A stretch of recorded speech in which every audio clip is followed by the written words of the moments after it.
Ito na ang part 2 ng ating SM Grand Fireworks display. So nandito ako ngayon ulit sa SM City Santo Tomas para manood ng Grand Fireworks display part 2. Ito ay celebrating for New Year 2026 ito, syempre. So dito ako dumaan sa likod mismo.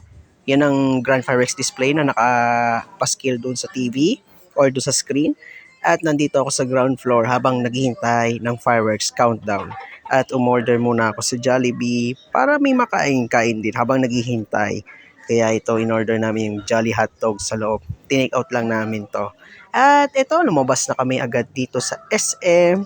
Ayan ang schedule for holiday. So sa January 1, bukas ito. Pero alas 12 ng tanghali hanggang alas 10. At marami na agad tao ngayon dito sa likod ng SM. Nag-aabang na ng New Year's countdown. At ito ako ngayon, ilang minuto na lang, nakatayo at naghihintay na lang. Kahit sa SM branch pa kayo nandoon ngayon, like SM Lipa, SM Batangas, SM MOA, SM Manila, at kahit saan pa man yan, meron din tong Grand Fireworks display. As long as ito, nai-announce ito ng may-ari ng SM Prime Holdings mismo. Noong nakaraan, from December 23, nandun yun sa may kanan. Pero since ako'y napalingon sa kaliwa, diyan naman napalapit ng konti ang fireworks na nakapwesto doon.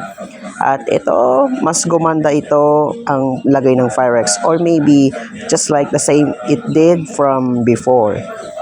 The same way it did, like itong mga design ng fireworks. Kaya maganda pa rin siya panoorin.